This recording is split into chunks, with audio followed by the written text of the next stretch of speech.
Jadi di antara mukjizat Quran itu kamalul bayyinah. Kalau memberi penjelasan itu sempurna. Sehingga ulama mengatakan imanul muqallid, imannya orang-orang yang asal ikut kiai, asal ikut guru, asal ikut buku, itu mukhtalaf alaih. Bahkan saya sendiri cenderung mengatakan iman itu tidak diterima.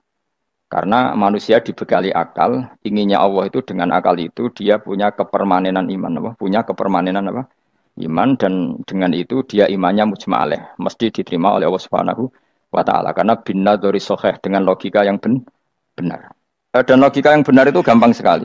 Beberapa ulama tentu tahu sekali, bukan sekedar tahu sekali karena itu diajarkan Allah dan Rasul. Misalnya begini, kata Allah, saya kalau baca ayat-ayat ini itu sering nangis karena Allah yang Tuhan itu sebenarnya tidak butuh kita. Seorang lagi, Allah yang Tuhan itu tidak butuh kita, juga tidak butuh iman kita. Tapi Allah ingin hambanya itu berakal ya, karena agama itu liqaumi yaqilun, sehingga berpikirnya benar. Misalnya gini kata Allah.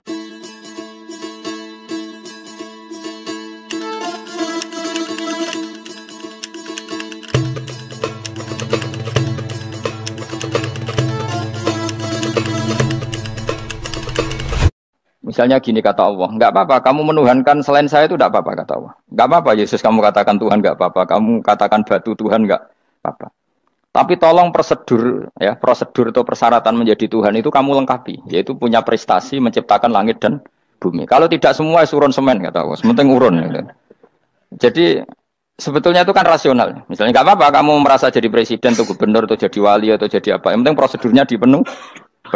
Itu kayak apa Allah baiknya pada kita. Sehingga saya berkali-kali, makanya menurut saya orang alim itu wajib memaklumatkan kalau dirinya alim. Supaya jelas aturan mainnya. Yang dilarang Allah itu kan memaklumatkan alim, kemudian ingin hadun nafsi, ingin salami template, dicucuk, dihormati, itu kriminal. Itu orang alim gendeng, gendeng sekali. Karena khasnya orang alim itu tentu cari ridhonya Allah, bukan ridhol khalqi, bukan ridhonya apa? Makhluk. Makhluk itu la syai', ada siapa-siapa. Dan kita harus baku seperti itu. Kenapa kalau orang alim enggak memaklumatkan kealimannya itu dikatakan salah? Karena fungsi orang alim adalah membawa bayinat, membawa ayat-ayat Allah, bukan kepentingan apa? Pribadi. Makanya Rasulullah nanti duka ngendikan idza zuharatil fitanu wal bid'u falyudhiril alim ilmahu wa illa fa'alaihi la'natullah wal malaikati wan nasi ajmain. Jika zaman akhir banyak bid'ah, banyak kebodohan, maka orang alim wajib menampakkan kealimannya. Jika tidak, maka dia mal'un, dilaknati langit dan bumi. Karena sebetulnya logika tentang Tuhan itu gampang sekali. Saya ulang lagi ya. Saya punya sekian contoh betapa tauhid itu mudah. Jadi kalau ada orang bilang ikhlas itu angel, Gus. Ya dia sendiri goblok karena nggak tahu logika apa. Ikhlas itu justru gampang. Misalnya kamu ngamal demi manusia. Manusia itu umurnya hanya berapa coba? Kan pasti mati. Lalu kalau dia mati tidak berkutik. Bagaimana Anda bersandar sama seseorang yang mati dan tidak berkutik? Sama-sama bersandar sama zat sing al-hayyul qayyum, sama zat yang abadi. Kamu latih terus akal kamu. Misalnya saya punya jamaah banyak, mereka itu kan nggak jelas surganya. Kok harap-harap syafaate piye? Soalnya jamaah aku mlebu neraka kabeh. Kan nggak mungkin nyafaati saya. Atau mereka mlebu swarga kabeh, wis do sibuk kelon mbek widadari. Mungkin ya ndak ngurusi saya. Jadi dua kemungkinan itu sama-sama ndak ngurusi saya. Mlebu neraka ya rasanya nyafaati, kan mlebu swarga do sibuk napa? Ngeloni widadari karena trauma di bocah elek melarat macam-macam. Sehingga kiainya saja wis ora takok Gus nang ndi wis ora takok. Seribet dhewe no. Nah, tentu saya juga sibuk sowan pangeran sudah itu makom saya sudah sibuk sowan pangeran. Kowe pesta seks sing kula sowan pangeran. Wa swargame ayate pokoke inna ansa'ana gunna napa? Insa'a faja'alna gunna. Abkaro bar kelon dadi perawan neh berarti keloni berarti. Seribet. Kula insyaallah melok daftar sing fa amma in kana minal muqarrabin farahu warihan. Jadi surganya muqarrabin itu enggak ada sifatnya. Di situ enggak dibakas bidadari makan-makan enggak, tapi farahu warihan. Satu surga yang sifatnya rohani. Karena enggak bisa disifati. Tapi saya daftar di situ ya hanya beberapa jam. Baru juga bungkon. Sawangane kok taruh rasane wong ayu juga keberatan. Ya tapi saya tentu punya dua kelas, punya kartu premium dan ekonomi. Saya enggak tertarik lah daftar yang premium dok nanti repot apa. Saya itu sering nangis kalau baca ayat seperti ini. Bagaimana Allah yang Tuhan kemudian enggak butuh apa-apa, tapi Allah saking baiknya itu membuat tatanan logika kita. Saya enggak akan bosan-bosan sampai sowan Allah. Bahkan andaikan saya masuk surga dengan faham ini, saya milih faham ini. Karena faham ini itu menguntungkan agama li'ilai kalimatillah. Sementara masuk surga itu hadun nafsi. Banyak ulama mengatakan Kenapa Anda tidak ingin mati? Padahal Anda mati masuk surga. Katanya, saya takut kehilangan momen sujud. Karena sujud adalah hak Allah, sementara surga itu hakun nafsi, keinginan saya. Tentu saya mendahulukan hak Allah ala hakin nafsi. Itu makam-makam yang, dan itu nggak bisa kamu copy paste. Orang yang pada kelasnya akan merasakan seperti itu. Dan kamu tidak perlu minat, malah paham. Jadi sudah, dengar saja. Apa? Dengar saja. Begini misalnya, saya berkali-kali bilang, kenapa ulama dulu, saya ini kan di sarang juga ngajar tauhid. Dulu saya ngajar kubrul yakiniyat di beberapa madrasah, termasuk di Sidogiri saya juga ngajar tauhid. Di sini saya ngajar tafsir, tapi yang saya titikkan juga tauhid. Begini, saya hidup di dunia ini, terutama saya memang ingin menerangkan tauhid, sebagaimana Allah menerangkan. Begini ya, Jubair bin Mut'im, saya tidak bosan-bosan cerita ini. Jubair bin Mut'im itu termasuk dahiyatul Arab, cerdas-cerdasnya orang Arab. Dia ditunjuk sebagai negosiator untuk membebaskan Asra Badrin, tawanan perang Badar yang kalah dan ditawan Rasulullah dan para sahabat. Kemudian harus ditebus dengan uang. Oke, disepakati. Terus singkat cerita Jubair bin Mut'im itu datang ke Madinah. Dulu karena tidak ada hotel, tidak ada penginapan, ya memang nginapnya orang musyrik itu di masjid. Ya sehingga itu lazim saja. Kamu tidak usah jadi liberal kemudian bilang musyrik boleh di masjid, ya tidak perlu seperti itu. Kamu juga tidak perlu goblok mengatakan nggak ada ceritanya orang musyrik ngidam di masjid, karena ya ada tarehnya seperti itu. Jadi tidak perlu goblok, ya tidak perlu liberal. Paham ya? Kalau kamu bilang wah, nangono wong musyrik oleh nginep di masjid, kamu liberal. Padahal konteksnya dulu memang nggak ada hotel. Tapi kalau bilang nggak sama sekali juga goblok, karena sejarahnya pernah ada. Milih nanti goblok apa liberal? Apa milih jelas? Nggak milih aja, ngaco aja. 01 apa 02 apa 00. Milih mana? Goblok, liberal, nggak milih. Nah, ketika Jubair bin Mut'im itu datang, delalah Nabi itu sholat maghrib ngimami. Nabi baca surat Wattur wa kitabim mastur fi rabbim mansur wal baitil ma'mur. Kemudian di pertengahan surat At-Tur itu kan ada ayat yang menurut saya itu sangat bagus. Sehingga di kamar saya, di rumah saya itu tak figur ayat itu. Bahwa kita harus dilatih berpikir. Kata Allah memulai argumentasinya, am khuliqu min ghairi syai'in. Apakah kejadian alam raya ini seisinya tentu diciptakan tanpa sebab? Misalnya begini, alam raya ini kata orang nihilisme atau komunis atau orang-orang paham nihilisme, itu kan dimulai dari ketiadaan. Logika ini kan goblok sekali. Berarti kalau alam ini kadung wujud, kamu kan tahu kan langit bumi sekarang kan wujud. Ya, langit bumi sekarang kan jelas wujud. Berarti logikanya adalah al-adamu yakhluqu makhlukon, sesuatu yang enggak ada menciptakan sesuatu yang itu kan aneh. Di mana-mana al-adam ketiadaan itu tidak mungkin yakhluqu syai'an atau yu'athiru syai'an. Di mana-mana ketiadaan itu tidak mungkin mengefeki sesuatu yang ada. Wong kamu sebut tidak ada itu berarti tidak mungkin bisa berbuat apa karena namanya tidak ada. Sekarang alam raya ini dimulai dari ketiadaan. Terus kamu simpulkan sesuatu yang enggak ada menciptakan yang ada, itu gendeng apa enggak? Oh, gendeng sarap itu. Orang usah dipatahin wong gendeng, sebarno yang mau mati dewi. Jadi makanya Quran menanyakan mereka, am khuliqu min ghairi syai'in. Apa alam yang kadung wujud ini kemudian disebabkan oleh sesuatu yang tidak ada? Lalu kalau sesuatu yang ada pasti diwujudkan oleh yang ada. Nah, karena yang ada ini pencipta harus berstatus super. Nah, super ini oleh ulama disebut wajibil wujud. Maka Allah bersifat super, wujud yang paling prima, yang kausa prima. Karena pencipta tentu kelasnya harus di atas yang diciptakan. Makanya disebut, ulama dulu nyebut Allah itu apa? Wajibil wujud. Karena pencipta tentu lebih dahulu. Maka harus disifati awal atau qadim. Awal atau qadim. Kayak apa Allah mendidik kita? Am khuliqu min ghairi syai'in. Terus Allah bilang gini, ya gak apa-apa, yang menciptakan gak saya, gak apa-apa kata Allah. Tapi amhumul khaliqun, kamu saja yang menciptakan, gak apa-apa. Tapi syaratnya kalian juga harus merasa pernah ikut menciptakan langit bumi. Am khalaqus samawati wal ardh. Jadi, enggak apa-apa kamu merasa Tuhan, enggak apa-apa. Yang penting kamu merasa ikut nembok langit, ikut ngecor apa? Langit. Ya pokoknya ikut bikin. Terus kata Allah, bala yukinun, kamu tak suruh merasa menciptakan langit bumi, kamu juga enggak merasa iya. Memang ya mereka merasa enggak kan? Akhirnya Jubair bin Mut'im saking enggak kuatnya. Am khalaqus samawati wal ardh bala yukinun. Amin dahum khuzun. Sama Allah dibombardir seperti itu. Dia datangi Rasulullah, ya Muhammad, logika itu tidak meninggalkan akal saya. Matarok tali akli nasihan. Akal saya habis Muhammad. Saya iman saja. Saya tidak cukup punya logika untuk melawan argumentasi ayat yang kamu baca. Saya iman saja. Terus iman. Makanya kalau ada logika nihilisme bahwa sebelum alam ini adalah ketiadaan, lalu pertanyaannya bagaimana mungkin ketiadaan menciptakan yang ada?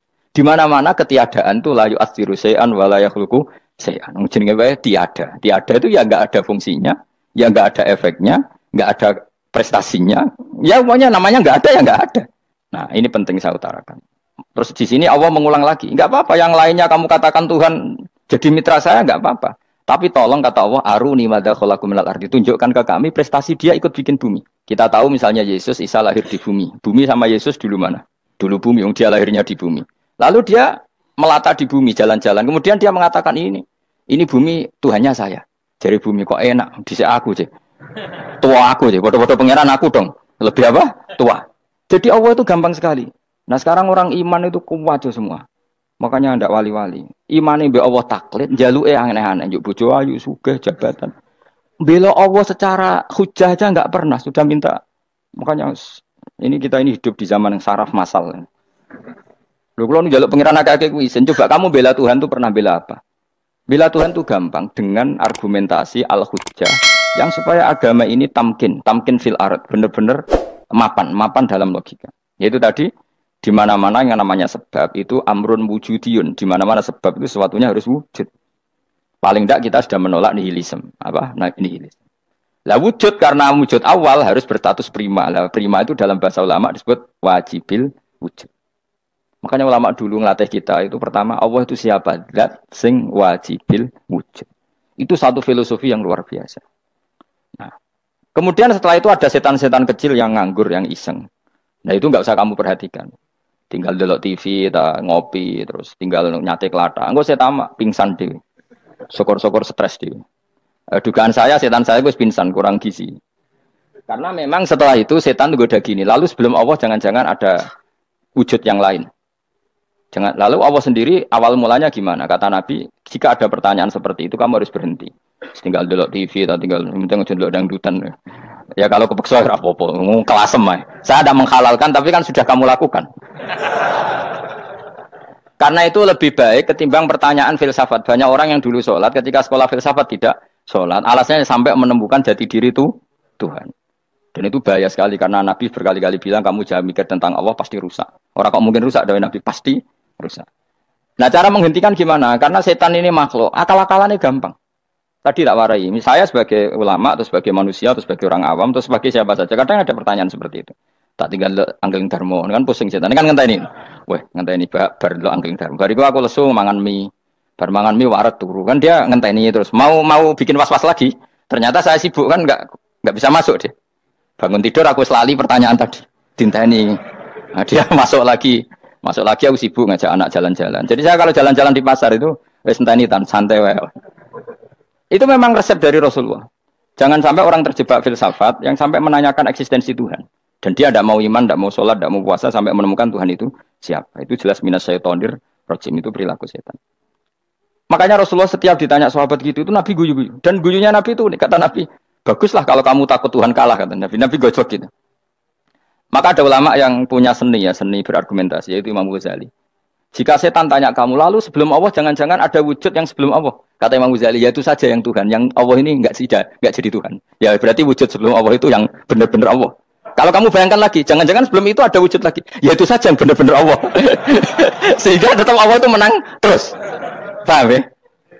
Yang jelas jangan sampai didahului Adam. Karena kalau didahului Adam lebih ngeri lagi. Karena sesuatu yang enggak ada menciptakan yang ada. Itu lebih buruk lagi menurut akal.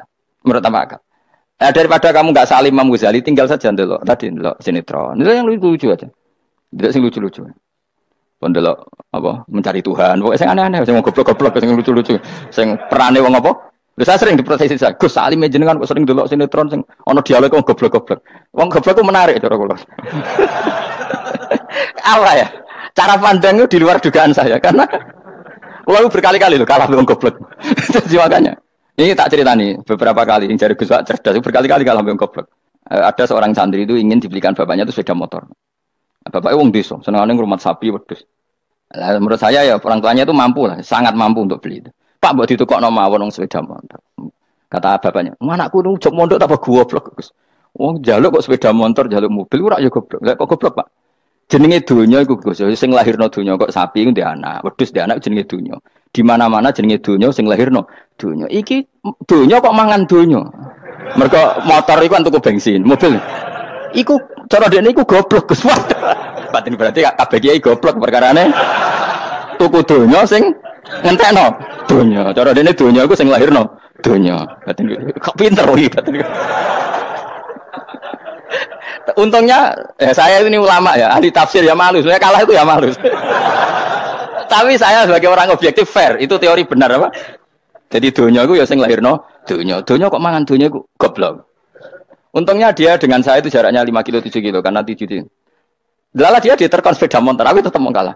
Pak, nanti jalan kaki saja. Karena kalau pakai motor, ini kegoblokan kata saya. Terus mendingan, loh Gus, mau kalah tadi.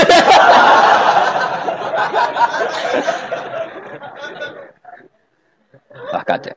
Singkat cerita dia bersikeras, nggak mau beliin sepeda motor anaknya. Karena di mana-mana dunia itu sing lahir no. Dunia, nggak boleh dunia kok mangan. Ini satu kegoblokan yang agak ilmiah tadi.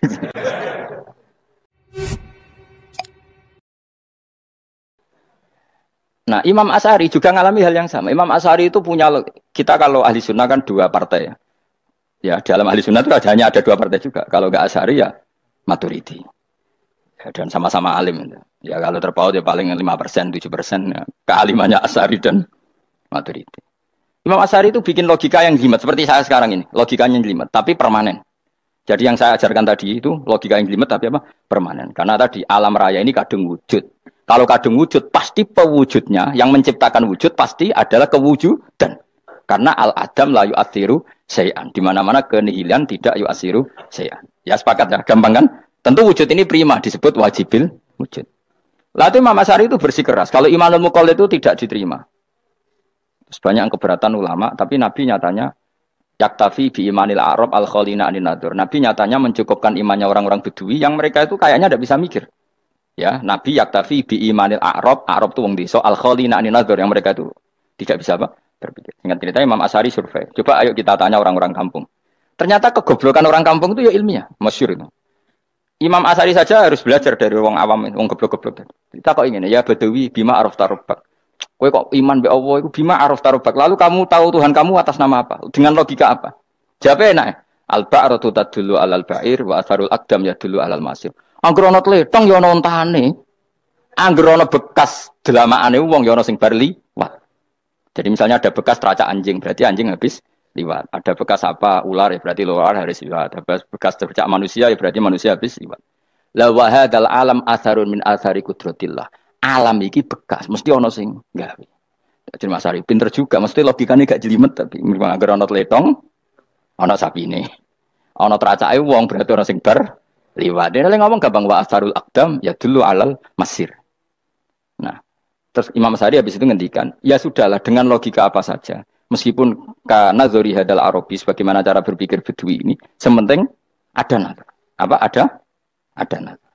Ya nazar apa saja. Misalnya orang ahli matematika mungkin bilang angka dimulai dari 1. 0 itu akal-akalane Khawarizm. Mereka ini kebingungan nulis 10.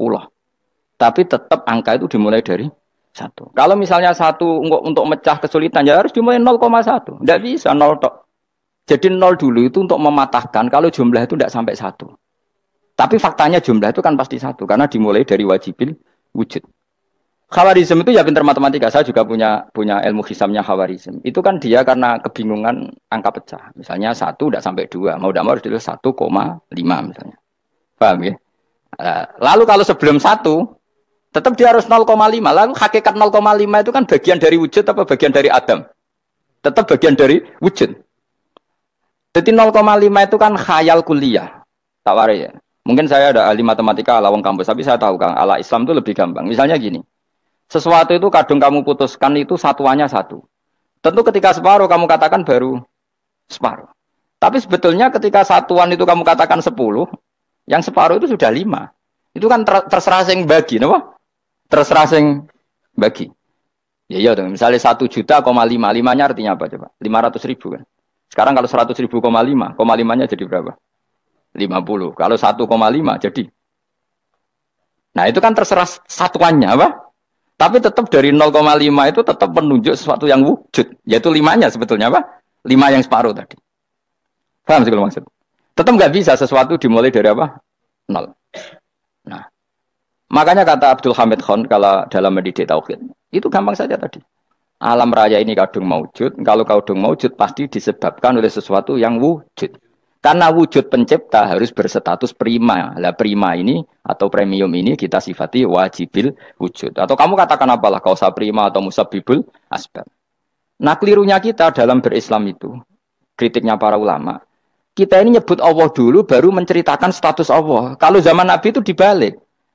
Status wajibil wujud itu kita terangkan dulu, baru yang oleh Islam itu namanya Allah. Paham ya? Kan beda, misalnya gini logikanya gini. Kamu ketemu orang ateis. Saya ulang lagi, kamu ketemu orang ateis. Terus kamu ditanya, lalu alam ini yang menciptakan siapa? Allah Jalla Jalaluh.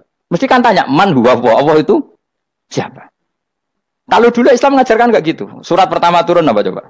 Iqra. Iqra itu enggak nyebut kata Allah. Iqra bismi rabbika. Rabbika itu siapa? Alladzi khalaq. Sebutlah nama Tuhan. Yang berhak menyandang Tuhan adalah zat yang pencipta. Itu tidak ada kata Allah. Di surat Mudatsir, surat kedua.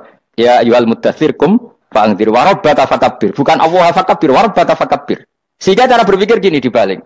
Sebutlah Tuhan kamu. Tuhan itu siapa? Yang berstatus Tuhan adalah zat yang berstatus pencipta. Nah, lalu pencipta ini oleh Islam dinamai Allah. Kalau orang ateis kamu langsung bilang Allah, man huwa Allah. Berarti pertanyaannya Allah itu siapa? Lalu kamu jelaskan Allah adalah pencipta, Allah adalah wajibil wujud. Tentu lebih gampang kamu terangkan. Makanya Al-Qur'an menerangkan amkhuliqu min ghairi syai'in. Maknanya saya di sini maknanya ya Allah, apa? Allah. Apakah mereka diciptakan tanpa pencipta? Tentu setelah Islam tahu itu namanya siapa? Allah. Paham ya? Kalau balen malih. Jadi sebetulnya Quran itu ngajari kita itu ilmu mantik yang luar biasa. Misalnya ya Yuhanna su'budu siapa? Rabbakumul ladzi khalaqakum walladzina min qablikum. Sembahlah Tuhan. Tuhan itu siapa? Pencipta kamu dan pencipta orang-orang sebelum kamu. Lalu Tuhan ini oleh Islam dinamai.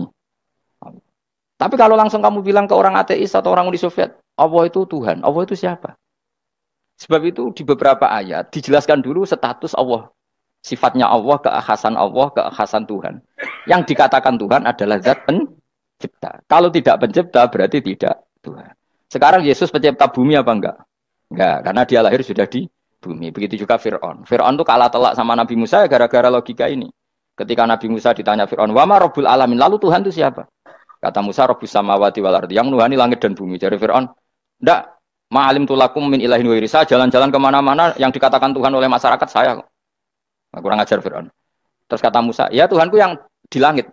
Terus manggil Haman Mesir. "Ya Haman ibn li sarhal ali abluhul asbab samawati fa'attali ila ilahi." Musa, "Haman, bikinan saya piramida yang tinggi. Aku akan lihat Tuhannya Musa. Ada enggak di sana?"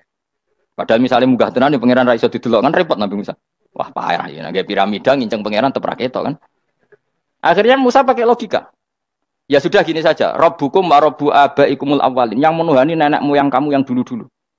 Mau itu langsung fabuhita Fir'aun. Fir'aun tuh kaget sekaget-kagetnya. Dan para pengguna Fir'aun sadar. Wah, kalau Fir'aun yang Tuhan, babanya tanpa Tuhan. Kan Tuhannya balita kan gitu kira-kira. Tuhannya balita. Tuhannya barulah. Itu kan jadi logika yang mematikan. Kalau Fir'aun Tuhan berarti babanya dulu yang wujud itu tanpa Tuhan. Karena Tuhannya baru lahir. Ini ada Tuhan kok datang terlambat ini kan. Akhirnya para punggawanya Fir'aun iman. Macam gendeng ya, Fir'aun itu gendeng. Itu pentingnya logika. Rabbukum wa rabbu abaikumul awwalin. Nah sekarang orang tuh nggak belajar logika. Iman bi Allah orang mantep ning ati, ijek iso diguncang setan, jalukane wis aneh-aneh. Jaluk swarga, jaluk gak mutu cara ngono. Gak mutu. Makanya banyak wali kalau ditanya, kamu masuk surga sama sholat milih mana? Milih sholat. Kenapa milih sholat? Di surga itu demi khadun nafsi saya, poya saya. Tapi kalau saya sholat itu untuk hakku. Saya sebagai hamba, identitas kesejatian saya adalah menghamba.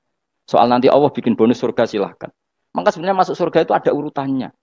Sebagai orang alim saya urutannya adalah berkampanye sesering-seringnya membuat logika supaya orang mudah ke Allah dan Rasul. Makanya di Quran tuh gak ada orang disuruh masuk surga dulu itu ya Tuhan nafsul mutmainnah irji'i ila rabbiki. Kamu kembali ke Tuhan kamu dulu. Bahwa kamu makhluk yang butuh Tuhan. Fadkhuli fi ibadi. Kamu masuklah berstatus hamba dulu. Kesetatusan Anda sebagai hamba ini matangkan dulu. Bahwa saya ini hamba. Dibuktikan dengan suka sujud, suka ngamal, suka sedekah, suka tawadhu. Saya sebagai orang alim sebenarnya gak suka mulang. Karena takut. Nak kue pinter kok nyanyi aku, nak goblok sawangannya metodeku gagal. Kan dua-duanya ini merugikan saya sebetulnya. Saya ulang lagi ya, nak pinter kayak nyanyi aku. Kan ya mungkin juga, senajan rodok mokal mungkin. Sanggep ae rodok mungkin. Pemane nak sing ndik kan yo, biasanya hasud wong ndik. Mau itu sebenarnya rugi semua, tapi Allah yang memerintahkan hak wong alim kudu mulang. Perhitungan itu tak buang semua. Sing ape nyaingi nggih monggo, sing tetep goblok nggih. Monggo, sebagai Allah ngutus mulang ya napa? Mulang. Meskipun tadi potensinya itu dua-duanya buruk, sing alim nyaingi. Kemudian nak mubalek terus didol ilmu kurang to royalti tambah parah lagi. Nah, aku enggak pakai logika kelas. Pakai logika selesai semua, ya disuruh Allah ya sudah. Saya ulang lagi ya, makanya saya minta ya. Surat Tur itu dibaca. Makanya baca Quran itu jangan terlalu egois, jaluk swarga. Statusnya dulu itu fadkhuli fi ibadi. Kehambaan Anda posisikan yang mantap. Lagi wadkhuli jannati. Sekarang enggak dibalik orang ini masuk surga dulu. Kayak surga di kapling. Traweh arang-arang we jaluk Lailatul Qadar. Lailatul Qadar wis kliwat. Wingi wis Dzulhijjah wingi kan. Sebagian ulama berpendapat Lailatul Qadar itu fikul sanatin. Apa fikuli? Karena Lailatul Qadar berdasar nuzul Quran dan nuzul Quran itu bisa saja hari Arafah, bisa hari apa. Ada ulama mengatakan Ramadan, tapi bisa tanggal 1. Nah, kamu kan pemalas, ikut yang partai 21, 23. Karena kan wis akhir-akhir kan wis enteng. Sebenarnya Anda milih 21 berdasar ilmu apa berdasar enak anak terbatas waktunya kan? Kan lebih sempit, apa? Lebih apa? Sempit. Ya saya ulang lagi ya. Jadi Allah kalau ngajarkan hujah itu gampang sekali ya. Tadi amkhuliku min ghairi syai'in. Enggak apa-apa saya ada Tuhan kata Allah. Tapi kamu harus punya logika. Alam raya ini diciptakan tanpa pencipta. Mau enggak kamu punya logika seperti itu? Bahwa alam ini yang wujud diciptakan oleh sesuatu yang tidak wujud. Mau enggak kamu punya logika itu? Enggak mau kan? Namanya wujud tentu diciptakan super wujud. Dan super wujud itu wajibil wujud. Dan itu Tuhan kita yang oleh Islam dinamai Allah. Bang, makanya nyebut Allah itu di surat-surat awal Quran tidak ada. Coba. Awal surat Quran itu surat apa coba? Iqra kan? Iqra itu ada enggak kata Allah? Enggak ada. Iqra bismi rabbika. Rabbika itu siapa? Allazi khalaq. Surat Mudatsir sama. Ya ayyuhal mudatsir qum fa'anzir wa rabbaka fakabbir. Ya sudah seperti itu. Ya ayyuhan nasu ubudu rabbakum. Rabbakum itu siapa? Allazi khalaqakum. Nah, kita ini keliru metode. Pemene wong tukang wiridan Allah. Tapi ora roh Allah iku sing sapa? Ya dia Allah. Dia nyifati Allah mau sing ngekei swarga, sing ngekei duit, sing ngekei widadari. Jadi Allah disifati sesuai selera yang menguntungkan dia. Bahwa Allah ini yang ngampuni saya, kemudian saya masuk surga, kemudian ngeloni widadari. Makanya kalau dia jadi wali tak demo. Tak laporkan MK pokoknya. Tak suluh. Karena ini wali pecundang. Bagaimana mungkin calon wali pikirannya khadun nafsi? Kalau lama agak gitu, mendikan Allah itu zat paling penting di dunia. Maka akan saya maklumatkan di dunia bahwa orang kembali ke Allah. Caranya gimana? Akan saya kenalkan Allah lewat logika. Caranya apa? Kita sifati wajibil wujud. Kita sifati rabbukum wa rabbu abaikumul awalnya. Dengan sifat-sifat yang semuanya mengarah ke dikjayaan Allah Subhanahu wa taala. Itu jenenge kowe bener-bener ulama. Itu disebut bal wa ayatum bayyinatun fi suduril ladzina utul ilm. Makanya ulama itu orang yang luar biasa. Sampai disebut innama yakhshawaha min ibadil ulama. Ahli ibadah itu rapati wedi pangeran. Masuk wiridan istighfar nangis rapati wedi pangeran. Gayane tok nangis. Karena sebenarnya dia nangis wedi ra mlebu swarga. Mlebu swarga gak iso ngloni. Dari itu aja orientasinya itu. Makanya bener Kanjeng Nabi nak gojlok orang alim satu itu lebih utama dibanding 1000 ahli ibadah. Bahkan Nabi pernah ngendikan sangat ekstrim. Fadlul alim alal abid kafadli ala adnakum kata Nabi. Keutamaan orang alim dibanding ahli ibadah itu sebagaimana kelas saya kata Nabi dibanding kelas terendah kalian. Padahal Nabi dengan Abu Bakar saja jaraknya sangat jauh. Itu kata Nabi fadlul alim alal abid kafadli ala adnakum. Keutamaan orang alim dibanding orang abid sebagaimana keutamaan saya dibanding sahabat paling rendah. Karena tadi abid itu ada opportunisnya. Tapi kamu jangan benci abid loh. Karena kamu ya orang alim, orang abid. Saya saja yang kritik. Saya yang tanggung jawab di depan Allah. Orang abid itu kadang kan wiridan nganti nangis. Pikirannya apa coba? Wis rasakno mungkin apa wiridan pikiran aja. Di sepuro dosane. Terus apa kan? Mlebu swarga. Terus apa kene swarga? Aku takok. Saya aku takok ayo sing ape mlebu swarga apa kegiatan? Rencana pertama apa? Terus gak usah munafik biasa wae. Mau inna ansa'na apa? Insya Allah kalau harus jujur apa jujur. Bandingan kalau orang alim.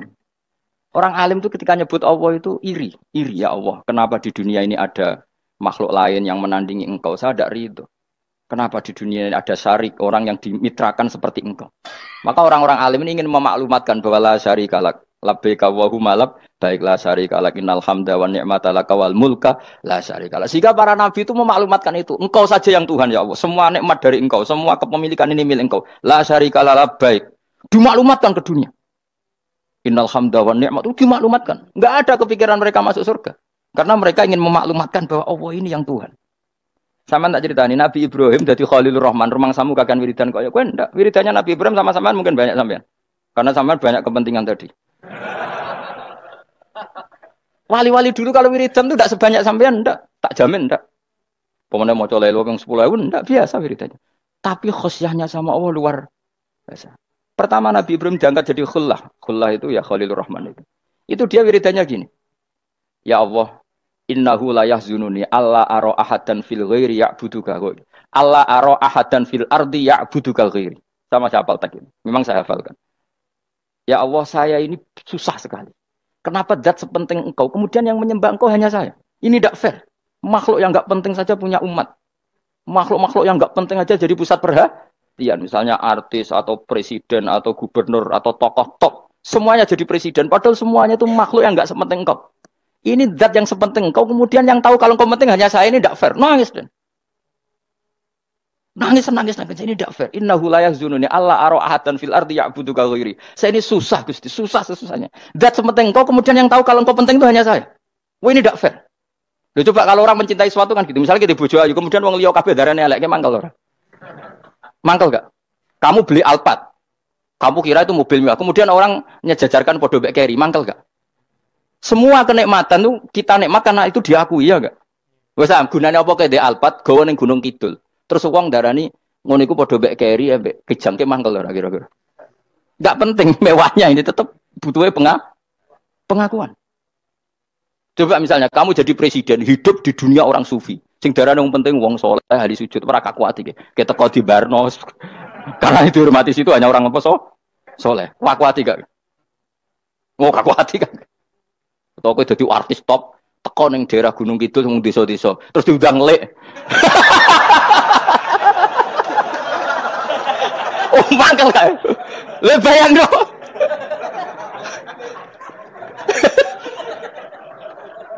Oh, kamu menteri top, menteri BUMN, barang dolan itu iso diundang le. Mados walang le ngono. Oh mangkel. Karena orang keren itu butuh pengakuan apa? Wes misalnya di bojo ayu terus wong liya kabeh darane elek mangkel gak? Sebetulnya orang merasa nikmat itu karena pengakuan. Bayangkan andaikan orang itu melihat Alphard itu tidak wow. Orang punya Alphard gagah enggak? Oh enggak gagah. Kalau orang lain enggak bilang apa? Oh. Mau misalnya di Gunung desa terus orang desa nganggap kamu model tepak terus saya mau badhe numpang wedhus kula angsal Pak. Gak kuatir. Habis kan. Makanya branded itu harus dimaklumatkan. Nah itu bayangkan Nabi Ibrahim. Zaman itu ada Raja Namrud yang dipuja-puja, ada orang kaya dipuja-puja. Kemudian engkau yang Tuhan, pemilik langit bumi, enggak ada muja-muja engkau. Ini enggak fair ya Allah. Nangis. Orang kok eling pangeran sak jam swarga Gusti. Dasar gak bakat wali. Saya itu pernah kangen Nabi Ibrahim itu sampai nangis dan itu saya tidak berdoa. Semua yang terkait Nabi Ibrahim itu saya baca. Mulai surat Quran, tafsir tentang Ibrahim. Dan sampai saya di Kudiro di Tafsir Allah pernah ziarah ke makamnya Nabi Ibrahim. Itu saya hampir gak pernah doa. Saya isek. Ya karena tadi. Ketika Nabi Ibrahim nangis-nangis gitu, ya Allah ini tidak fair. Engkau zat terpenting di alam raya ini, kemudian tidak ada yang menuhankan engkau. Tidak ada yang merhatikan sama ini, tidak fair. Susah sekali, karena yang tahu engkau Tuhan itu saya tok. Masyhur itu sama Allah. Karena Ibrahim nangis-nangis itu, terus sama Allah diterbangkan ke langit. Itu disebut wakadhalika nuri Ibrahim malakutas sama. Di langit ada jutaan malaikat sujud, jutaan malaikat ruku, jutaan malaikat baca tasbih. Nabi Ibrahim, oke Gusti kalau gini ya benar, ini baru benar kata-kata. Makanya terus Allah dengan keangkuhannya, karena Allah punya sifat angkuh dan itu sah walahul kibriya, kan sifat angkuh baik untuk Allah tapi tidak baik untuk makhluknya, dan Allah dengan sifatnya walahul kibriya. Kata Allah, kalau nasihati para nabinya, kamu tidak usah susah. Jika di bumi jarang orang nyembah saya. Innalladzina 'inda rabbika yusabbihuna lahu bil-laili wan nahar wa hum la yasamun. Kamu tenang saja. Orang yang di sana di langit-langit itu maksudnya para malaikat itu bertasbih siang dan malam. Wa hum la yasamun, dan mereka tidak berhenti-henti, tidak bosan-bosannya bertasbih. Jadi nabi itu baru terhibur kalau yang diidolakan itu keren. Itu nabi. Itu wali. Itu wali kutub, itu wali. Kamu enggak nyebut Allah itu sebenarnya kamu kan enggak ingin kan bangun malam ingat Allah. Berhubung utamu akeh. Terus Allah mbok libatno mbok nyaur kan sebenarnya itu. Kamu ingin jadi bupati. Sebenarnya kamu enggak kangen Allah. Kamu ingin jadi bupati. Terus Allah mbok jak koalisi kan gitu. Terus malam-malam Allah, ya Allah ini hambamu ya Allah minta ini. Sebenarnya kamu kangen Allah apa kangen keinginan kamu? Terlalu menyindir banyak orang ya. Maksudnya ini cerita saja. Ya sudah ini kayaknya kok banyak yang tersindir. Tapi ini kan ngaji. Yang ngaji itu harus naik kelas. Ya sudah tidak usah diteruskin kok banyak yang tersinggung. Ya sudah tidak usah diterusin. Walau akhidu mau mengalap sapa Allah anasa yang manusa bima kan perkara kasabuka nglakoni sapa anas. Minal ma'asi sing pira-pira maksiat. Mataroka. Mongko ora ninggal sapa wa ta'ala dzuriya ing atase ndhuwure artayil ardi min dabatin saking kewan apa wae. Nasama tegese kewan tadubu kang melata punasama alih ing atase arat. Kalau saja Allah ingin merusak manusia karena dosa-dosanya, pasti tidak disisakan beberapa sesuatu yang jadi kebutuhan manusia, termasuk dabam. Misalnya enggak ada hewan, enggak ada tanaman, enggak ada apa saja di bumi. Karena Allah ingin mengadab manusia. Tapi nyatanya di balik mereka maksiat tetap fasilitas kepentingan manusia ada. Karena sifat ghafurnya Allah, sifat rahmannya Allah. Walakin yu akhiru tetap ini ngakhirna sapa wa hum wong akeh ila ajalin temu kemaring batas musaman kang wis ditentono. Yaumil kiamat tegese dina kiamat. Fa idza jaa mongko nalikane teko apa ajalum ajale wong akeh fa inna wa mongko satuna wa taala iku kana ana sapa wa bi ibadihi kan kawulan wa basiran dat sing mirsani. Fa ijazi mongko males sapa wa ing wong akeh ala amali ing atase wong ngamale wong akeh. Carane ngemales Allah tentu profesional atau prosedural bi isabatil mukminin kelawan ganjar wong mukmin wa iqabil kafirin lan nyiksa wong kafir. Ya jadi Quran itu gunanya ya membuat logika yang benar supaya orang itu menghindari kesalahan. Jadi menakut-nakuti itu kalau nggak harus tentang neraka, takut dari kesalahan, takut dari kebodohan. Kan kita juga takut kan punya pemimpin yang salah, takut punya kasus, takut kepleset. Ketakutan tidak harus dari neraka. Makanya saya berkali-kali bilang, saya sering dulu dinasihati Mbah Mun, enak ben alim, ojo sering maca tafsir, mari goblok dari Mbah Mun. Maksudnya mari goblok itu gini, mufassir itu manusia, kadang dia itu satu ayat umum, dia mendiktekan ke satu kasus, padahal kasusnya lebih umum. Makanya berkali-kali sama nani umpama ini, contohnya ini, karena nanti itu mengikat. Misalnya gini ya, saya ulang lagi ya, ben gayamu kayak wong alim. Coba andekan kapasitas Anda itu RT, minta jadi presiden, itu ngelama apa doa? Tidak jawab saja, ngelama. Jatah kamu untuk azab, kok jaluk Lailatul Qadar, ngelama apa Anda? Mestinya jalukmu orang untuk azab, itu bagus. Paham ya? Banyak ulama diajak istisqa gak mau. Banyak itu ulama. Ayo istisqa kita karena sudah lama gak hujan. Kata ulama tadi, jatah kita ini kena hujan batu dari langit. Gak hujan batu sudah bagus, gak usah minta. Ulama macam-macam. Lah rai-rai ngene iki pantes untuk Lailatul Qadar untuk adab aja jawab. Orang untuk adab wis bagus. Yo dadi dongane ya Allah. Ampun jenengan siksa la tu'akhidna. La tu'akhidna maknane njuk Lailatul Qadar pun ora disiksa. Ya makam kita itu masih Rabbana la tu'akhidna. Iku supaya gak disiksa innasina waktuna kalau kita salah. Kowe kan gak kalau. Wah sudah salah. Jadi donga innasina waktuna sange apikane pangeran wae ditambahin. Kalau kita salah. Kalau kita kan sudah ada kalau lagi sudah. Sudah jelas salah berkali-kali lagi. Mbok wong diisin. Njulak jaluk Lailatul Qadar gak diisin. Tapi oleh wong pangeran apian. Pangeran kan tapi misalnya pangeran ora aku luwe apian timbang aku. Jadi sowe disahno permintaan. Tapi gak dikabulno. Mau disahno, tapi ora usah apa? Disahno iku iman jalin jan wong goblok piye meneh, macam-macam. Makanya doa paling fair itu ya Rabbana dzalamna anfusana wa lam taghfir lana wa tarhamna lanakunanna. Makom kita itu disepuro pangeran. Sing bener donga wong traweh-traweh lho ning Tuban ning Jogja wis bener. Apa innaka afuwun karim tuhibbul afwa fa'fu anna. Ora ana guru-guru kita donga, ya Allah anilna lailatul qadar ya Allah. Ka ora sarahku kiye kita ora ana ngajarno ngono ya Allah innaka afuwun karim tuhibbul afwa fa'fu anna. Jenengan kandat sing kathah nyepurane lan seneng nyepuro impun jenengan sepuro. Iku wis bagus sudah. Udah bagus. Lailatul qadar gresuk ndelok srengenge. Terus ndelok angin. Angin daerah Gunung Kidul banter terus ana-ana.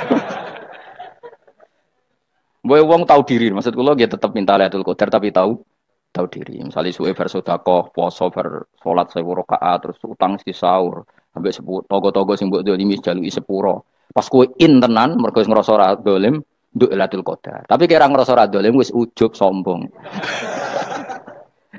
Wong sombong ora berhak meraih. Lah terus piye Gus? Ora piye biasa wae, pokok biasa wae. Makom kita ora kena adab itu sudah luar biasa. Ora penuh adab piye. Terus ngene iki luar biasa, napa? Luar biasa. Mun nang ngandel kula. Mesti ngene iki keadaan seperti ini terus. Soale dongane wae Rabbana la tu'akhidna bin nasina wa akhtana. Itu jadi itu sudah luar biasa. Nah, ini kan teruskan dawuh Mbah Mun ya. Misalnya Allah bilang gini, fattaku, maka takutlah kamu. Biasanya mufasir ditambahi minan nar, maka takutlah kamu masuk. Sebetulnya yang perlu dihindari dari kita, takut itu ya, takut salah, takut bodoh, takut terdolimi, takut mendolimi orang lain, takut hidup tidak ada gunanya. Tapi mufasir tentu milih yang populer, takutlah kamu dari api neraka. Coba misalnya gini, kita nanti masuk surga. Kemudian zaman di dunia kita tidak pernah berkampanye ya, atau berkontribusi untuk agama Allah. Cara saya itu izin. Kata Imam Malik, saya masuk surga. Kemudian orang yang mencintai saya masuk surga itu saya malu. Rasulullah juga gitu. Saya sebagai pemimpin umat, saya malu masuk surga. Dan satu dari umat saya masih masuk neraka. Jadi ulama dulu tuh ketakutannya bukan sekedar masuk neraka. Takut malu, takut bodoh, takut keliru, takut. Saya misalnya nanti masuk surga itu malu. Dengan saya tidak pernah ngajar tafsir Jalalain. Malu saya. Karena katanya Allah, hak kenapa pun swarga? Terus diberi swarga. Tapi kalau pernah baca tafsir Jalalain kan anak keren nih. Keren artinya saya pernah mengkampanyakan Quran, pernah mengkhidmati Quran, pernah ngitmai kitab engkau ya Allah. Saya pernah ngitmai umatnya Rasulullah, yaitu sampean kabeh. Pernah mulang, pernah sowan. Saya tiap bulan sowan jenengan gak sopan tapi. Mulane kira usah bales sowan rono malah ganggu aneh-aneh. Kadang santri yo pidol, wis diulang cek sowan. Orang tuh kiai kalau sudah di rumah tuh milik keluarga biar fair. Bermulang cek assalamualaikum. Terus kiai ini kagok keluargane ku kapan? Boyo mikir bocah ora karu-karuan. Jadi seneng ya di ilmoni, seneng ya di ilmoni. Saya ulang lagi ya. Nah, kata yang ditafsir itu sering tidak mengikat. Makanya kata Mbah Mun, baca tafsir itu dikurangi. Maksudnya dikurangi itu bukan apa-apa. Maksudnya tadi, kalimat yang ditafsir itu tidak mengikat. Yang mengikat itu yang kalimat di Quran. Nah, kalimat Quran itu umum, kenapa? Misalnya gini, Allah kalau gini, ikdilu, kamu harus berbuat adil. Lalu adil itu misalnya mufasir menafsir, adil itu menyamakan di antara dua orang konflik. Misalnya di MK 01 dan 02 dianggap sama, itu namanya adil. Itu kan dawai mufasir. Atau misalnya gini, Allah bilang gini ke saya, hak kan ada di kiai sing adil. Terus adil ditafsiri orang, adil itu menyamakan sesama murid, haknya sama. Nah, tapi bisa saja adil itu di luar itu semua. Misalnya gini, ternyata adil menurut Allah gini, adil maknanya seimbang, apa? Adil itu maknanya apa? Seimbang. Lalu keseimbangan seorang hamba adalah dia ingat Allah lebih banyak. Karena ini bandul yang benar-benar nyata. Allah itu nikmatnya nyata. Sehingga ketika saya sebagai orang alim, ingat saya alim itu karena Allah. Dikasih ilmu Allah, dikasih cerdas Allah. Dikasih semuanya dari Allah. Sehingga saya itu tidak merasa kumuluhur pada kalian. Karena semua ini dari Allah. Kemudian Allah sendiri yang memerintahkan. Ya, kamu harus mengajar. Maka saya ada harap-harap salam template sampeyan, penghormatan sampeyan, apresiasi sampeyan. Karena saya hubungannya hanya dengan Allah Subhanahu. Itu namanya adil, meletakkan sesuatu proporsional. Itu juga adil namanya. Makanya seseorang itu nggak bisa dikatakan abid selagi belum tahu kalau ibadahnya minallah. Jadi misalnya ke ibadah tok, ternyata kamu yakin itu ibadah kamu, amal kamu itu belum abid. Abid hakikat adalah alhamdulillah alladzi hadana li hada wa ma kunna linahtadiya laula anda tahu. Ketika kita sujud yakin ya Allah alhamdulillah jenengan menakdir saya sujud. Saya sholat alhamdulillah engkau menakdir saya sholat. Sehingga minallah dulu, pikiran itu semua kebesaran, kemendaharan ini minallah dulu. Baru setelah minallah kita yakin billah. Setelah billah juga yakin illallah. Misalnya gini illallah itu. Setelah saya ngajar tafsir Jalalain, kepentingan saya satu. Hamba-hambanya Allah menjadi tambah mencintai Allah. Tidak mencintai saya, enggak penting sama mencintai saya. Makanya Imam Syafi'i tiap ngajar bilang begini.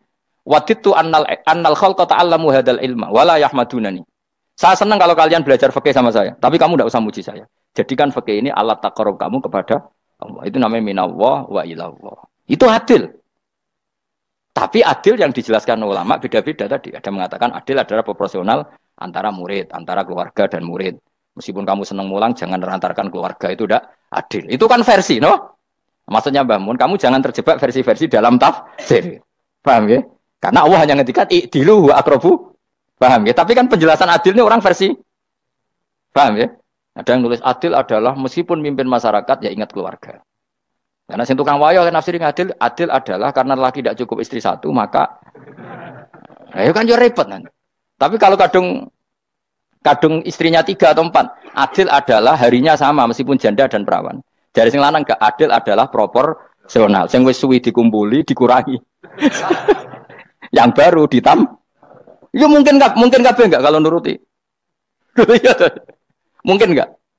Ya, tapi itu kan versi, nama. Maka kata Mbak Mun itu memang saya itu merasakan, saya sebagai mufasir merasakan memang saya kan sering baca Jalalain beda dengan tafsir Munir, nanti beda dengan tafsir Qurtubi. Saya beri contoh misalnya.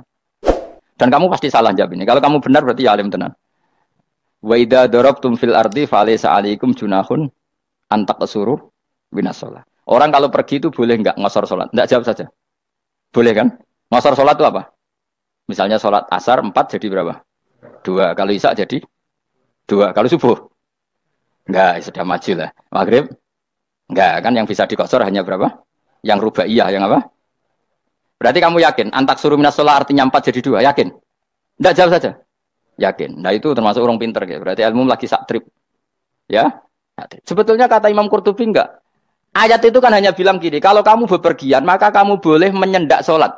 Qasru itu memotong. Dari aturan yang dulu 4 menjadi 2. Sebetulnya tidak hanya itu, Dok. Aturan tidak boleh membawa najis menjadi boleh. Aturan harus tumak ninah menjadi tidak harus tumak ninah. Misalnya kamu sholat dalam keadaan perang, wajib tumak ninah apa boleh sambil lari-lari? Boleh sambil lari-lari. Boleh gak ketika perang kamu sholat sambil menghadap tidak ke kiblat? Boleh. Makanya antak suruh minas sholat maknanya apa? Jika kamu pergi, maka dalam konteks itu kan perang ya. Ayat itu memang konteksnya perang. In khiftum ayyaftinakumul ladzina kafar. Jika kamu dalam keadaan perang, maka boleh memangkas apa yang pernah wajib dalam aturan sholat. Paham ya? 4 menjadi 2. Keharusan menghadap kiblat menjadi tidak wajib. Membawa najis sholat sah enggak? Enggak kan? Tapi kalau dalam perang, kemudian pedang kamu ada najisnya, boleh dibawa enggak? Boleh. Jadi maknanya tak suruh a'ammu min ayakuna qasra sholat wa a'ammu min ayakuna wajibati sholat yang sekarang enggak wajib. Semua itu namanya juga meringkas kewajiban. Berarti namanya nih, jika kamu dalam keadaan perang, maka boleh memangkas sesuatu yang dulu wajib menjadi tidak wajib. Yang dulu haram menjadi boleh. Tapi mufassir mencontohkan qasrus sholat hanya 4 menjadi 2. Dong ya? Oh ya, nanti alim ngono tenan wis dokter tafsir sang. Enggak tak wisuda dhewe. Tapi ora perlu orang lain ngakui. Jadi itu contoh kecil. Jadi mufasir karena kebetulan dia tahunya hanya qasrus sholat itu 4 jadi 2, dia itu. Padahal di tafsir lain diterangkan qasru itu artinya menyingkat atau mencendak atau memangkas. Dulu wajibnya sholat itu nggak boleh bawa sesuatu yang najis. Tapi kalau sholat dalam keadaan perang dan pedang kamu ada darahnya, boleh nggak dibawa? Boleh. Bahkan Allah menyuruh dibawa. Dan boleh nggak madhep kiblat. Fa in khiftum farijalan auruk banataki fa idza amintum fadhkurullaha kama 'allamakum. Ketika keadaan aman baru sholat sesuai standar. Nah, berarti kan ada qasrus sholat, ada pemangkasan aturan sholat. Kayak misalnya begini. Dalam keadaan normal, boleh nggak kamu motong pohon pisangnya tetangga tanpa izin? Nggak boleh kan? Tapi misalnya ada banjir bandang, kemudian kamu bisa selamat kalau motong itu. Wajib izin apa malah haram izin? Haram izin, harus kamu langsung potong. Karena kalau tanpa begitu kamu dan yang punya wajib meridhoi. Kalau nggak meridhoi disalahkan syarak malah. Paham ya? Jadi ini penyolongan yang wajib. Tapi tak sebab potong kayak ngelangiin. Terus gedangnya mbok pangan, itu berlebihan. Karena Allah memaklumi hanya untuk ngelangi. Jebule wis menisan lah itu di luar izin syariat apa? Di luar izin syariat. Itu melampaui batas itu. Syaratnya boleh itu ghairu baghiw wala famani turra itu darurat syaratnya ghairu baghiw wala dan tidak boleh melebihi batas. Ora ape ngetok gedange jupuk sik sing mateng dipangan terus diketok. Ora oleh. Paham jelas ya? Makanya kalau ngaji tafsir ya saya kan berkali-kali ada makna di tafsir Imam Suyuti saya tambahi umpamanya ini. Maksudnya umpama itu supaya contoh itu tidak mengikat. Jadi yang disebut beliau itu satu dari sekian potensi ribuan contoh. Ya kayak tadi misalnya antak suruh minas sholah. Itu umumnya ulama membayangkan qasrus sholat yang 4 jadi 2. Padahal enggak, maknanya meringkas aturan dari wajib menjadi tidak wajib. Bahkan sebagian aturan itu dikatakan haram, tidak haram. Itu tadi misalnya bawa najis atau teman kamu mau dibaca orang kafir terus kamu bilang, "Hei hati-hati." Itu tidak batal kalau dalam sholat siddatil khauf. Paham ya? Jelas. Semaju lah. Malam terus dikur. Lailatul Qadar. Wis gumen mbek wong-wong. Bingung ora ilmune wong-wong. Ma ungzira abahum elam yung daru tegese ora den kei wedi sapa ngake fi zamanil fatrah ing dalam zaman fatrah. Ya sama seperti ini. Orang tidak mendapat ingdar itu fi zamanil fatrah, zaman enggak ada rasul. Tentu tidak hanya itu tok. Ada rasul tapi orang itu jauh dari komunitas ulama. Itu juga termasuk orang yang tidak mengalami ingdar. Jadi tidak mengalami ingdar bisa di zaman fatrah atau sudah ada rasul tapi dia jauh dari ulama atau jauh dari komunitas Islam. Itu juga komunitas yang tidak mengalami ingdar. Fahum mengkote wong akail kaum iku khafidun lali kabehane iman sing iman parustilan bener.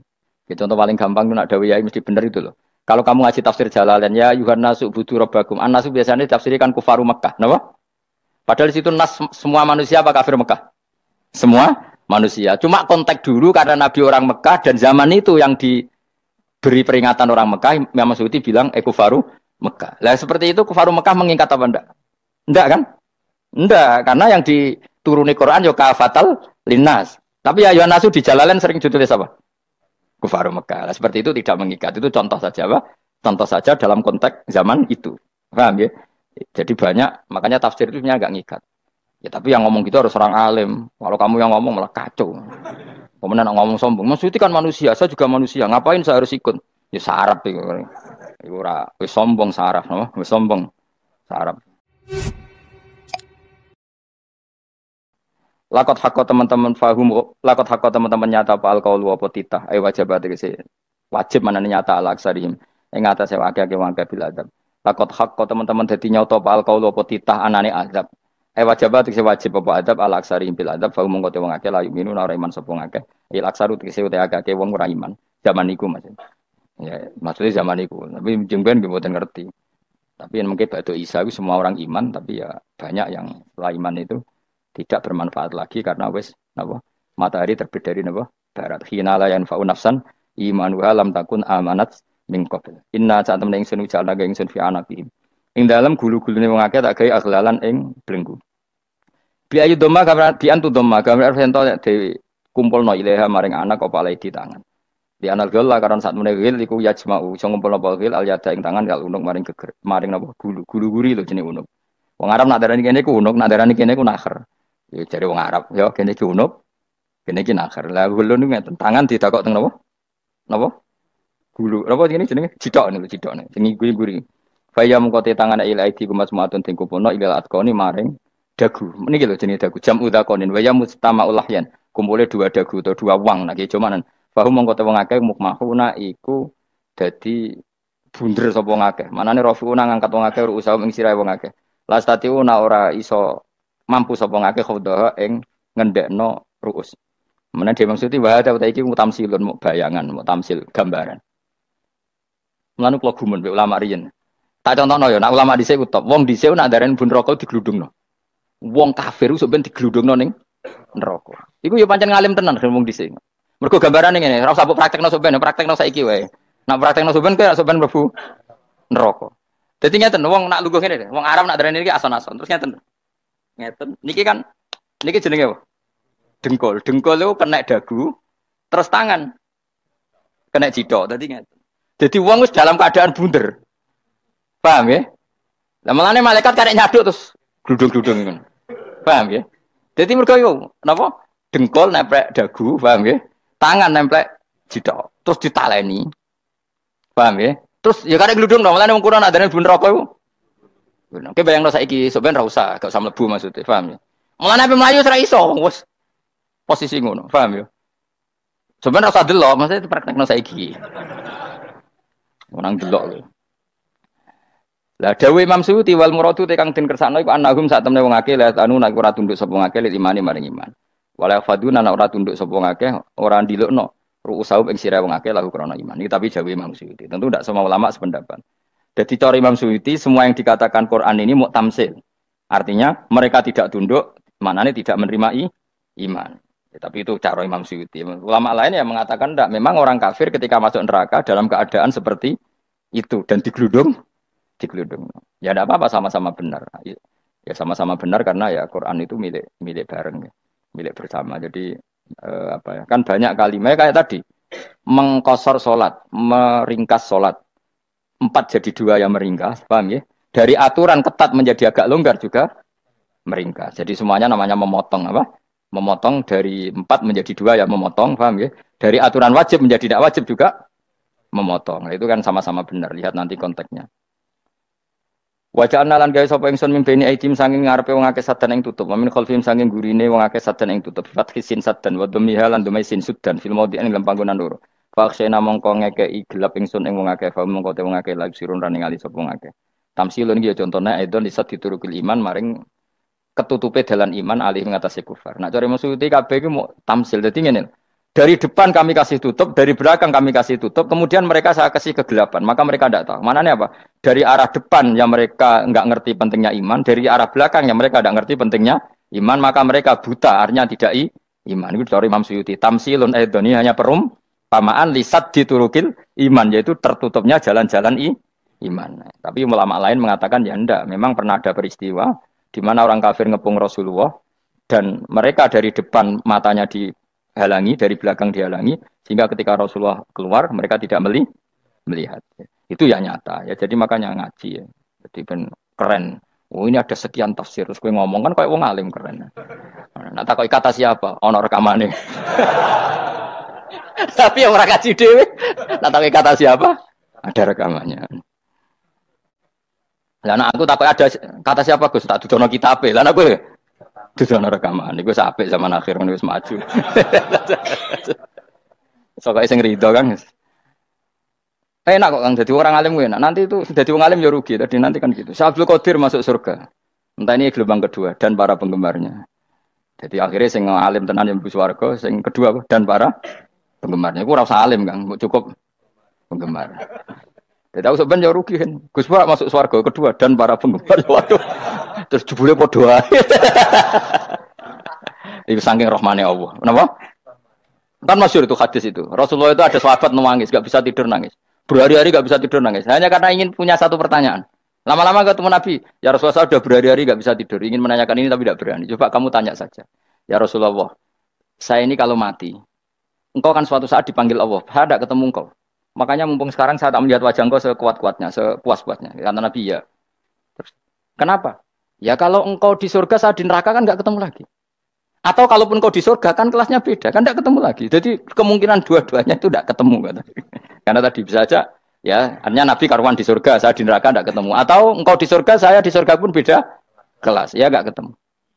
Terus kata Nabi, enggak begitu aturan mainnya. Almar'u ma'aman ahabba. Orang itu sesuai yang dia orang bersama orang yang dicintai. Jadi ya saya harus ikhlas kalau kamu saingi nanti. Ya, takdir no. Wasawana ni podo uga alim ngatasi wong akeh angger tau tento ngekek peringatan sira gumeng wong akeh tahqiqil hamzatain angger ta. Wa ibdali saniyati alifan angger ta humatasili ala nasil hamzah wa itu khali alifan wa alif bina musahalan dan hamzah sing ditasil wa ukhra lan ya wa tarki lan tinggal itu khol. Amlam tungzirhum wong ra wis bakat kafir mbok elingno cek ra mbok elingno tetep la yuk minun ora gelem iman. Lah sing iman iku sapa inama tungziru mestine ngelingno sira. Maksude yan fa'u tegese manfaat apa ing daruka peringatan sira. Peringatanmu manfaat man ing wong ittaba kang anut sapa man adzikra ing Quran il-Quran atil Quran. Wa khasyalan wedi sapa man ar-Rahman ing awase Rahman bil ghaibi padahal ora roh pangeran. Ya khofa tegese wedi sapa wong ing Allah, toh walam yara ora ningali sapa wong ing Allah. Nane bil ghaibi itu apa? Takut Allah dalam keadaan toh dia tidak melihat Allah lang. Mergo tak tafsiri bil ghaibi barang gaib. Barang gaib ning Indonesia terjemahannya hantu. Melihat alam gaib itu maknanya apa dalam bahasa Indonesia? Hantu. Mulane bil ghaibi rata terjemah apa? Ya namanya ini wakosya lan di sapa wong ar-Rahman ing wasi Rahman bil ghaibi padahal dene ora roh langsung. Ya ora usah diterjemah ya. Terjemah dadi apa? Barang gaib malah repot. Fa basiru mongko ngeke berita gembira sira ing man bimaghfiratin kelawan pengempuranan wa ajrin dan ganjaran karimen kang terhormat. Orang yang seperti itu yang ngikuti Quran dan takut Allah itu layak mendapat maghfirah wa ajrin karim wa ta'ala jur karim wal jannatu swarga. Inna satamna ingsun wa nahnu ya ingsun iku nuhyi uripna ingsun al mauta ing wong sing mati libasi krana pas. Wana tubulan nulis ingsun fil lauhil mahfud ma ing apa wae kodamu kang nglakoni sapa ngake fi hayatihim. Di lauh mahfud apa yang pernah kamu lakukan ditulis min khairin kaapian wasari dan kaelean li yujazau supaya diwales sapa ngake alih ing atase iki. Wa atharahum lan yo tak tulis bekas-bekas kelakuanem. Matek saya perkara ustuna kang digawe sunah apa bima badam sak usum ngake. Jadi perilaku kamu ditulis setelah kamu mati ya masih ditulis yaitu bekas-bekas sunnah kamu yang pernah kamu lakukan. Jadi misalnya kayak kok penemu judi. Selama ada orang judi ya kamu dapat. Paham ya? Paham ya? Loro gak ya? Makanya ulama ngendikan dulu tubalil amwat Tuba liman mata wa matat ma'ahu dzunubu. Bejo wong mati kemudian dosa-dosane melok mati pisan. Maknanya dia mati dalam keadaan tidak pernah melahirkan sunnah keburukan. Paham ya? Tapi bejo wong sing mati kemudian dia meninggalkan sunnah kebaikan yang diikuti terus. Kok sampean ini lho bener. Gak paham jalannya lah, nggo jalan nggak turun ngaji. Sehingga sebenarnya anak gak paham lah ya gowo. Lo kok gowo jalan cung dhisik bapak ra paham lah ya gowo. Itu sudah bagus. Apa? Bagus. Berarti pokoknya anut anak ya anut. Wah, pokoknya keren, pokoknya keren sampean keren. Jadi nanti sampean anakmu tuku jalan takoki, Pak, kok tuku jalan dhisik bapakku ning lemari iki ono jalan. Lah tapi dhisik bapak paham yo ora ya paham bodoh. Wes stop, no? Stop. Jelas ya gitu anak tubuh mangkot damu wa atharoh. Makanya sisa-sisa amal kita, bekas-bekas amal kita semuanya adalah ditulis sampai Allah Subhanahu wa taala. Mulane kula kepengin jenengan nate syukuran, pisan-pisan nate syukuran. Pertama anak kita bisa sholat. Guling-gilingan banyak orang syukuran perkara ulang tahun. Kenapa pertama anak kita bisa sholat kita tidak pernah apa? Syukuran. Padahal sholat itu yang menjadi identitas anak kita, kehambaannya ila yaumil qiyamah. Mbok ya orang itu gitu. Sehingga nanti anak kita tuh senang sekali. Itu saya itu kalau agak marah, itu anak saya yang paling kecil, baru umur 6 tahun. Itu tahu-tahu bilang, "Pak, saya sudah sholat." Karena dia tahu, saya itu paling terhibur kalau ada berita sudah sholat.